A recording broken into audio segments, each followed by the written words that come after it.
The initial renderings of the new Formula One cars for 2026 did not clearly show how the lower part of the vehicles will transform. However, the detailed drawings by Giorgio Piola reveal the new features and the direction the FIA is taking. The Venturi channels will be eliminated, and the floor will have no slots or flaps, marking a significant change from the current design. This is part of the FIA's attempt to cancel ground effect. Indeed, the FIA has decided to eliminate ground effect in Formula One cars. The new rules for 2026 aim to reduce downforce by about 30% and drag by 55%, altering engineers' approach to developing the new monopostos. Additionally, the wheelbase will be reduced by 200 mm and the car's width by 100 mm, with a goal of reducing weight by 30 kg. These changes aim to make the cars more agile and less dependent on aerodynamic tricks that dominate the current generation of vehicles. Despite the images released in Montreal by the team led by Nicolas Tombatsis, the real scope of the changes was not entirely clear. There was speculation about the return of the flat floor and a significant reduction in the rear diffuser to decrease downforce. However, Piola's drawings clarify the FIA's intention. The new cars will not have Venturi channels, flow diverters, or vortex generators, which currently help push air out of the rear wheels, energizing the low-pressure zone from the center to the rear of the car. This approach represents a complete rollback from the current regulations, with the rear diffuser featuring a much lower flow rate. Andrea Stella, the director of the McLaren team, has already expressed concerns that the 2026 cars will be too slow in corners and too fast on straights. The FIA seeks to reduce drag to compensate for the new power unit's lower ability to provide hybrid power throughout the lap. This raises concerns about the competitiveness and spectacle of the races, as driver skill may be less decisive in a car with less grip in corners.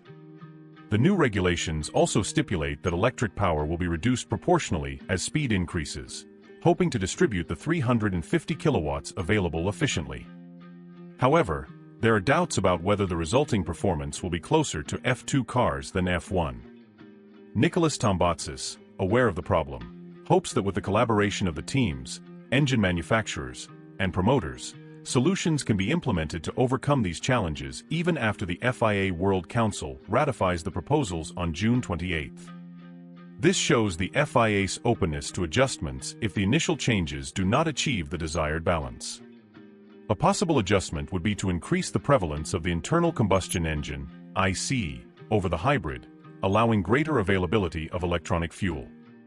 Aerodynamic adjustments will also be necessary to maintain good cornering speed, even if this sacrifices some top speed. To ensure that the 2026 cars can stay in each other's slipstream, the FIA proposes shapes that do not generate vortices, such as a 1,900 mm front wing, 100 mm less than now. This front wing will have limited capacity to generate downforce, with a main profile and two flaps, totaling only 3 elements, defined in a smaller volume. The EX Mode E will allow the upper movable profiles to be unloaded when the front wheels are straight. Additionally, the side bulkhead will have a spoon-shaped design to eliminate the outwash effect, which was limited in the ground effect monopostos at the beginning of 2022 and has become increasingly extreme over time. Looking at the proposed solutions for 2026, it is possible to draw an analogy with the front wing of the 2006 McLaren MP4-21, which, despite being driven by Kimi Räikkönen and Juan Pablo Montoya, was not a great success at the time. The changes for 2026 promise significant transformations, and it is likely that we will see many discussions and adjustments before the new cars hit the tracks. This reflects the constant evolution and adaptation needed in F1 to balance innovation, safety, and competitiveness. The current situation with flexible front wings in Formula One highlights the ongoing battle between innovation and regulation. Red Bull, clearly concerned about the advantages that McLaren and Ferrari might be gaining, seeks to keep the competition fair and balanced. However, Mercedes' response, developing its own solution instead of directly contesting its rivals, shows that technical innovation is often the best way to respond to these situations. The FIA faces the challenging task of regulating a sport where the margins of advantage are incredibly narrow and where teams are always looking for new ways to gain performance. The introduction of stricter regulations is an attempt to keep the playing field level, but F1 teams are masters at exploiting loopholes and maximizing every inch of aerodynamic advantage. The fact that Red Bull made an unofficial inquiry to the FIA about Mercedes' new front wing indicates that even championship leaders feel the pressure to keep up with their rivals' innovations. This reflects the highly competitive nature of F1, where every small improvement can mean the difference between winning and losing. It is essential to recognize that these technical disputes are a crucial part of what makes Formula One so exciting and dynamic. The relentless pursuit of performance leads to technological advancements that benefit not only the sport but also the automotive industry in general. The ability of teams to adapt quickly to new rules while still finding ways to improve performance is a testament to the ingenuity and skill of F1 engineers and designers.